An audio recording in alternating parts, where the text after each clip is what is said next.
All I want you to do is to acknowledge that coming out from that situation was not by our strength. Even if we took medication, there are people who are taking medication and the medication is not responding to that treatment. They have taken all sorts of medications and the situation remains the same. It's not yielding to the treatment. Any situation, any sickness that does not answer yes to medication, it means it is beyond hospital. It is beyond hospital. Only God that can handle it. So we took medication and it responded. It is to tell you that God had been on our side. Trust me, if God had not been on our side, the enemy would have triumphed over us. There are many families that would have mocked at you, would have mocked at us. There are many that would have laughed at us if God had not come through for us. So no matter how we feel, no matter the strength we have physically, I can carry this car, I can lift this house up. Trust me, give God reference. Give God the glory. Come back to him and tell him, God, I thank you. I am not doing this by myself. I'm not doing it by my strength. Because your word says, by strength shall no man prevail. God, I acknowledge it is you doing it. It is you working for me. Your grace has been made available for me. It is that grace that is working for me. I acknowledge it, and Lord, I have come to tell you, thank you. We might not understand the meaning of this thanksgiving. Thanksgiving simply means acknowledge what God has done. Acknowledge who he is. Look at what he has done. If he has not done any major thing for you throughout the year, remember your life. Remember the life that you are having now. Remember the air that you are breathing. If God has not given you a house that you wanted to build this year, God has not given you your dream car you wanted to drive this year, please look at the air you breathe. Look at the life. Just remember, you scroll on internet, you will see different funerals, different people, different caskets. You will see them. And the fact those people who are in those caskets, we are not better than them. We are not gifted than them.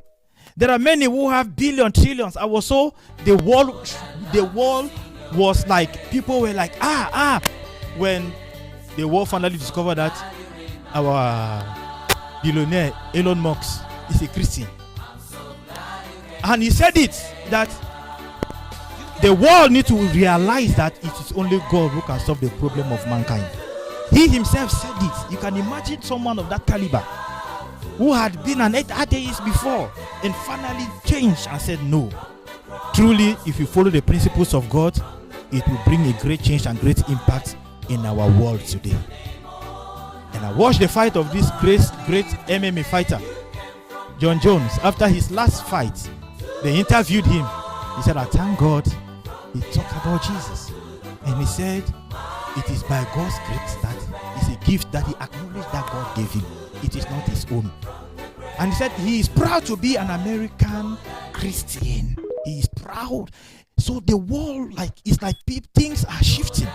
People who didn't give a damn to God are coming to realize that perhaps they have seen others who have been in situations that their money could not rescue them.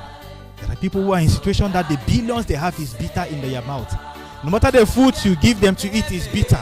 Why? Because probably some are in one health condition or the other that they cannot help themselves. Probably some, they are in one situation that the children are giving them headache that they cannot help. Some, they are in one situation that life is toasting them from pillar to post, toasting them from left to right, that they cannot even channel the course of their life and run it the way they want to do it. They plan life, but it seems as if something else is controlling the activities of your life. But here we are. We plan our lives, we get up, we carry on our projects. Every time you return back to your house, it is not to look at yourself. One thing God hates is that glory that's supposed to come to him, that we take it upon ourselves. Feel like we did it. There is this king in the Bible. He was celebrating. The Bible says he was celebrating and dancing, looking at his splendor.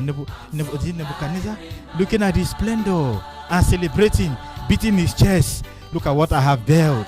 Why he was celebrating?